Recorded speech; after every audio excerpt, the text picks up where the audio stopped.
warm introduction. It's nice to be here.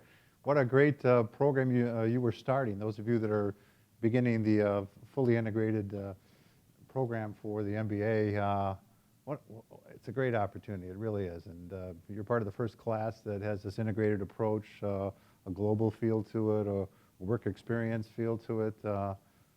That's very special. And to the Hauenstein Center for Presidential Studies, it's a great marriage to provide programs like this. I understand there's this is a speaker series of 3 different events starting here and traveling to Lansing and Detroit before you're done. So congratulations to all of you, to my old friends at the city. I'm surprised they came out because I'm known for a lot of things, but public speaking is not one of them.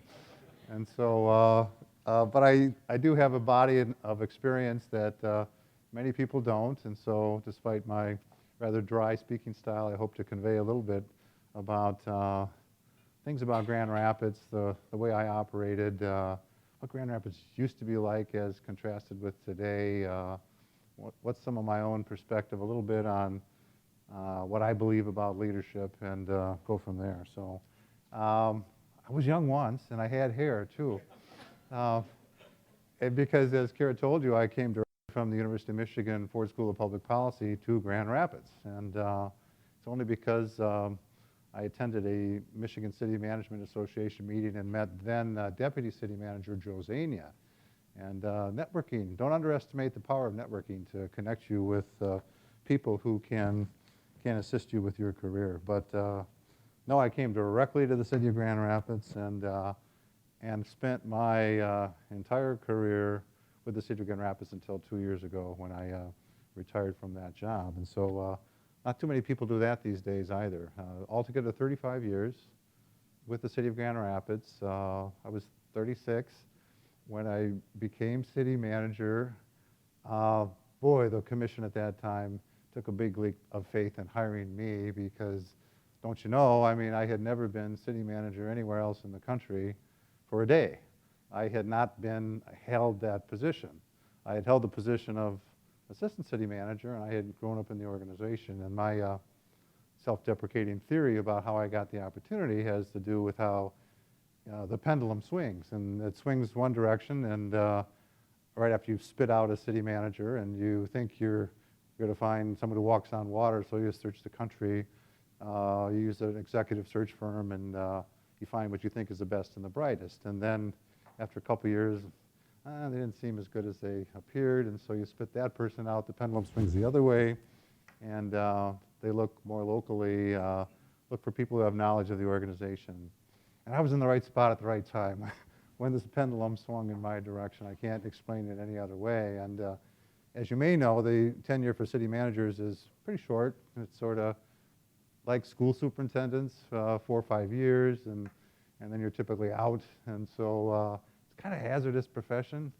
It really is. More typically in this profession, you live a no man's life, going from town to town, oftentimes larger, getting experience, getting booted out, seeking your own outs when times get tough. And so my career as city manager is a bit atypical. But because of the longevity I had, I got to work with a great variety of wonderful leaders, 5 mayors altogether. Some of you will never have heard of these, but Mayor Lyman Parks, first African-American mayor of the city, Mayor Abe Drayson, the first Jewish mayor of the city, Jerry Helmholtz, John Logie, who at the moment is the longest-serving mayor until George passes him, George Hartwell. Upon election to a 3rd term, he will tie Mayor Logie at the conclusion of that, I believe. And so fabulous people there, lots and lots of city commissioners, each one of them so unique, really. So I got exposed to a lot of different folk in that time period. And you know, the great thing about city management, I think, is the great variety in the work. I had a choice. I was on the horns of a dilemma. Should I go into law? Should I go into business? Or should I go into public policy? And I fell off the fence in the direction of public policy, primarily because they were offering internships and money, and I was married and had a daughter on the way, and so it really helped to put food on the table. But it was the right choice because I've never I've never regretted not being an attorney, and the thrill of city management is like nothing else. I mean, every day is so completely different. I mean, and it's harrowing too. If you just take a look at the events in Grand Rapids in the last week, what happened with the Dantzler massacre and the death of Betty Ford. When I was manager, we had the death of President Jerry Ford and all of the response that was required there. And then the next day, a big tornado strikes the city, and you're in charge of the city's response to that. Or one time I can recall, out of the blue, we're minding our own business, and we get the news that a jaguar has escaped from its cage at the John Ball Zoo and killed a pregnant zoo worker. And so you have, how do you handle the media? What do you do about that? And so it's many of these things you can't prepare for. And then you've got the day-to-day, and you've got your job as inside city manager, trying to keep the systems humming, you know, to provide for a good result, get the arrows pointed in the same direction like you would want. But then there's a world external, and it's all in a very public way. There's the spotlight is on the city. There's competing constituencies. The media is waiting for you to make a mistake every second. So I contend that management in the public sector is kind of on a par or even more difficult than it sometimes is in business, where you really don't have the bright spotlight upon you, and you don't have the competing objectives and all of the social politics that more typically you deal with the city. So my association with the city goes back longer than my time working for the city, because my family moved here in 1955 when I was 5 years old. So I say all my waking memories are of Grand Rapids or the Grand Rapids area. And for the benefit of those of you who were born more recently, which is most of you, I thought one of the things I might do in the few minutes I have is to give you a picture of how the Grand Rapids we are, that Kira did a good job describing, upbeat, bullish, you know, can do, no problem we can't solve, and all of that's correct. I'm very proud of the city and what it's become. But you know, it was a mere 50 years ago when I arrived on the scene that it was incredibly different. Again, I've aged in the job, but back in 1955, Dwight Eisenhower was president. I'm calling this the pre-Renaissance decade, okay?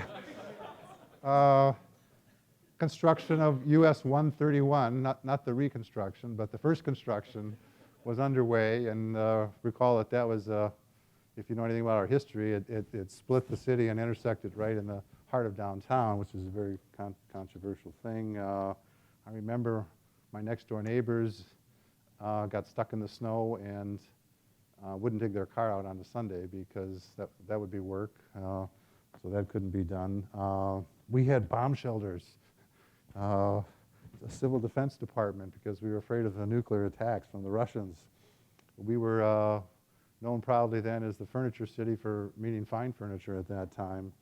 And we scrapped a lot with our metropolitan neighbors in terms of local government. This was the day of the annexation wars where Kentwood became a city and Wyoming became a city, primarily as a defensive posture against core city, Grand Rapids, that wanted to grow and eat them up. And we built 2 pipelines to Lake Michigan to get our water, and so it wasn't the era of local cooperation, not exactly. And I'm going to quickly move through this, but there's another decade that I call the government does it alone decade, or goes it alone, where we thought urban rule was a really keen idea, and we elected to demolish City Hall, which was one of the greatest sins in our past, I think many would agree, and leveled blocks and blocks of the city and put different uses in different areas so that they never could mix. And you know, really not the swellest of ideas. You know, we had race riots. We had the downtown dying due to competition with suburban malls.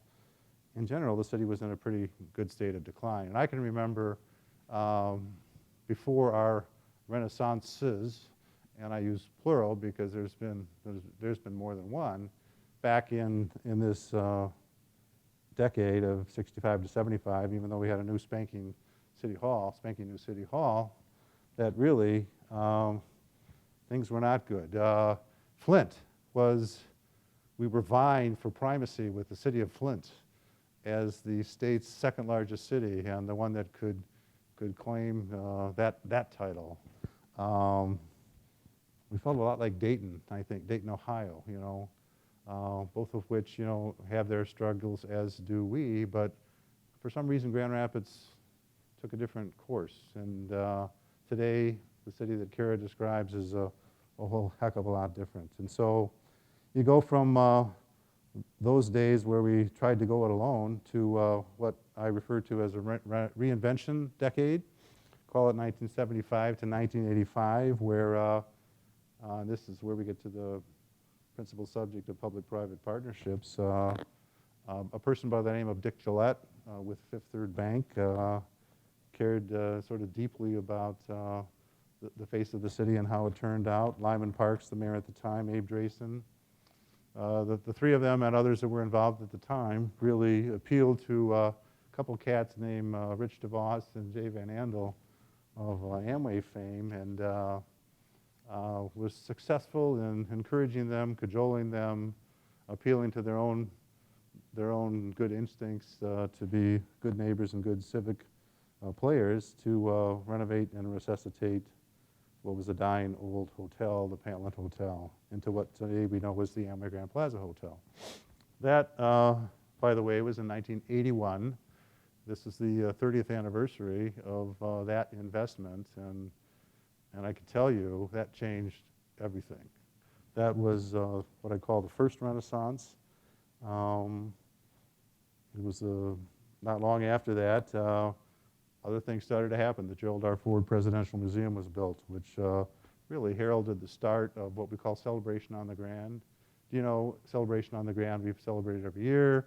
Did you know that each and every year for years and years and years, skipping 1 or 2 years maybe, we always had a new project, a new thing to celebrate in terms of the investment in our city. Things like that happened. And then in 1985 to 2005, that's 2 decades, I call it the Grand Rapids rockets to a new orbit decades, where private, institutional, and public investment, especially in the downtown, started growing at an exponential rate. Grand Action, the birth of Grand Action, the private sector persons in Dick DeVos, David Fry, and John Canepa, who came up with a model of how to progress and get things done with a broad public engagement process. You know, they were great because at the time there was a bunch of cacophony over where to put an arena, whether to build one, so there were all these competing plans, and it was a tall order to get the city and the county and others to cooperate, but the magic of one of the beauties of Grand Action, besides their capacity to raise resources for what we needed, was they would blow by any hurdles or things that said you couldn't get it done. They just pretended like there weren't any hurdles. And guess what? The hurdles disappeared, you know. It was almost that magical. But so many other projects. In terms of a second stage public-private partnership, the Van Andel Arena itself, a $75 million facility, was a toughie because of the money from the state. And one of the things that was nice about public-private partnership is it permitted us to build more significant, higher finished facilities than otherwise would be the case. We kind of built the Grand Center, the predecessor to DeVos Place, on our own. It looked like a bunker building, you know, no quality, you know, that the public sector by itself could support. So all of the nice touches, all of the special finishes, all of the things that really made these facilities special was made possible with the help of public-private partnerships. So there's just so many things that have gone on. The arena resulted in a boom of restaurants on Cherry Street and Cherry Street Landing on Ionia. DeVos Place was a $220 million project. The gifts of Frederick Meyer for the Meyer Gardens, the Van Andel Institute, where Jay and Betty Van Andel endowed that with $1 billion. Just incredible. So there were a whole series of things that, to me, it was not just one renaissance, but a series of renaissances that have taken us to where we are today. And it's only getting better. Ever since 2005, which is the last chapter here, things like the Kroc Center, the Civic Theater, the Opera, the Grand Rapids Art Museum, the new UICA, the Helen DeVos Children's Hospital, $286 million, the J.W. Marriott Hotel, the MSU Med School. Now that was a trick, getting Michigan State to move its med school to Grand Rapids. Imagine the work by many players and the partnerships that had to fall into place to make that happen. So if you consider it all, and this is where the number gets pretty staggering, from 1980 to 2011, and you can look this up on rapidgrowthmedia.com. I understand you can put parameters in for different investments, but in the downtown area alone, in those 31 years, there was $4 billion of investments. Incredible. And the vast majority of that, $2.6 billion, is just since the year 2000. So when I say exponential growth in terms of the physical infrastructure of the city, I don't know of any place in the country that has had that. But it isn't just, and I don't often, as I speak about my career as city manager, talk about bricks and mortar projects. I really am as or more interested in sort of organizational development issues. I'm interested in social justice issues. I'm interested in partnerships and efforts at thornier, more difficult initiatives and projects that don't have easy answers. I read the book Leadership Without Easy Answers by Ron Heifetz, who teaches at the Harvard Kennedy School, and I had a chance to spend a week out there for a course called Leadership for the 21st Century, Chaos, Conflict, and Courage. And really, a brick and mortar project, as tough as some of those have been with state, local, tax incentives and the like, they're not simple, particularly the medical mile and the office buildings there. But some of them don't hold a candle to some of the other tougher, irascible social issues that scream out for solutions as well. Concerted work has been done on vexing problems like early childhood education, on the campaign to end homelessness, on and the Chamber's work, putting a priority on healing racism, speaks well of our community's interests, not just in bricks and mortar, but in social justice initiatives that require as much work, and oftentimes are more difficult to deal with. And then we got the creative side with the advent of Art Prize. I mean, what a what a fantastic thing that is. Rick DeVos could have made that sing anywhere in the country and the world, and he chose little old Grand Rapids because of his personal loyalty and belief in this area. And who could have predicted Laugh Fest would turn out as well? It's like, it's just amazing the things that can accomplished here. But probably, if people were to ask me what are the greatest challenges facing the region, our region today, I guess I would say it's the continuing problem of urban public education. And the second one would be how it is that in this environment of shrinking resources, we can never sustain the quality of life that we have come to know, come to love, and come to want for our children. I'll return to those two in a little bit with a notion or two, but so many people here. What makes us different, there are a few different things. This stuff doesn't just happen by accident. We've already referred to the role of the private sector and of philanthropy. I trust you all know that we're regarded as the second most giving metropolis in the country, second only to Salt Lake City. We have an attitude here that there's no problem we can't solve. The work ethic is great. The role of economic development, policy and practice is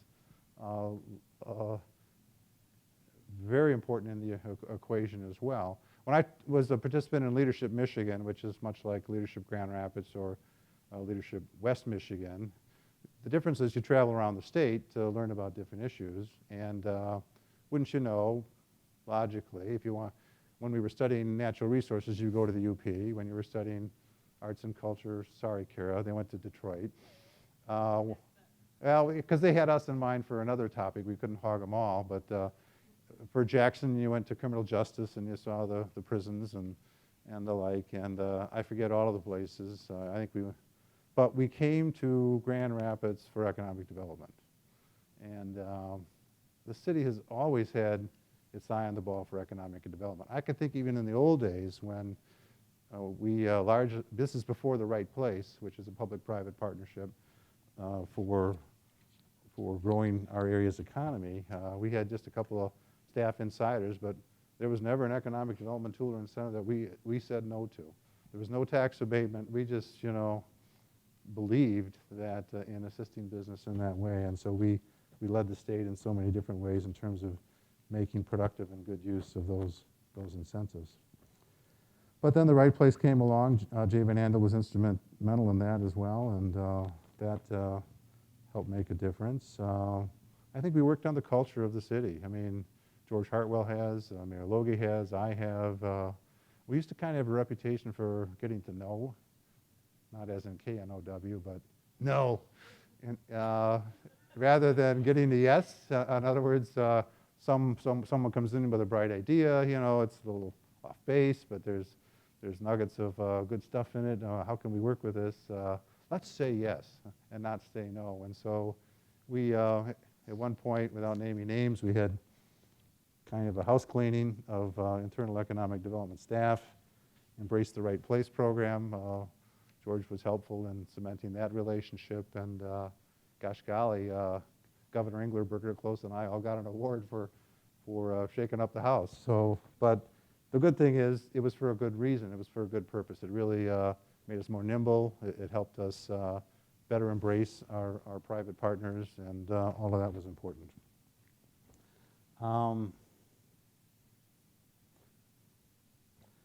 Let me digress a little bit from the straight topic and talk a little bit about leadership and leadership theory in my own view in the time that I have minutes. I work now with a leadership consulting practice called Pondera Advisors, which is a Latin word for balance.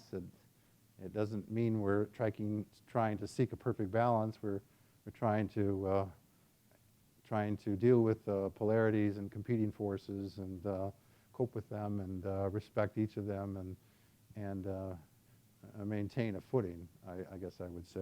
And I got to give some props to my associate, Greg Kerr, who you know and love. He was a Hauenstein fellow. He was on the Student Senate at Grand Valley, and is a bright young leader that, unlike City Hall, where I had a really large palatial office, at Pondera, I looked directly at Greg, right across the table from him. So we've come to know each other well, but I'm enthused by his youthful enthusiasm and the knowledge that he's accumulated so swiftly on what makes organizations tick. But so thank you, Greg, for the things you've taught me. Two things I guess I want to point to. One is a favorite book of mine that I think best describes what I respect as leadership style, and you're all familiar with it. It's Jim Collins' Good to Great, where there's a hierarchy of leadership, and in the hierarchy, Jim suggests that level 5 is a good place to be for the organizations that he studied in Good to Great. But just for those of you, and this comes directly from the book, but a quick review of the levels. The first level is a highly capable individual who makes productive contributions through talent, knowledge, skills, and good work habits.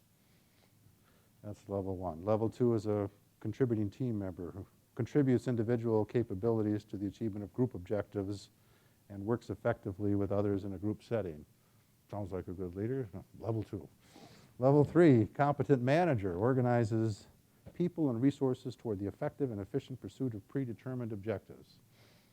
That sounds like a city manager, if If ever I heard a description in terms of what you ought to strive for, but there's two other levels that suggest an even greater capacity to lead an organization. The fourth is the effective leader, which catalyzes a commitment to and vigorous pursuit of a clear and compelling vision, stimulating higher performance standards. But level 5, and they called it level 5 because they couldn't figure out what else to call it, because people took objections to calling it something in particular. Some had tried to use servant leadership, and others had tried to use other titles, but they settled on level 5, which is just kind of generic. It's the top of the hierarchy, and it builds enduring greatness through a paradoxical blend of personal humility and professional will. Level 5 leaders are a study in duality. They're modest and willful, humble and fearless. They will never let ego get in the way of their primary ambition for the larger cause of the organization. Here's where they tell you to think Abraham Lincoln as a president and an example of a level 5 leaders. Level 5 leaders cut against the grain of conventional wisdom, especially the belief that we need larger-than-life saviors with big personalities to transform organizations and businesses. The great irony is that the animus and the personal ambition that often drive people to position of power stands at odds with the humility required for level 5 leadership. When you combine that irony with the fact that boards of directors frequently operate under the false belief that they need to hire a larger-than-life, egocentric leader to make an organization great, you quickly see why level 5 leaders rarely appear at the top of our institutions. All of that description is word for word from the chapter in Jim Collins' book, Good to Great, on level 5 leadership. So he's, that hierarchy, and based on my own experience, I believe in that leadership approach. So what do we call it? A paradoxical blend of personal humility and professional will. So I commend that to you for your thought as you think about assuming leadership positions, with this MBA program or wherever you should assume leadership. Another disciple leadership, we're disciples of another leadership guru, Patrick Lencioni, who writes in fables.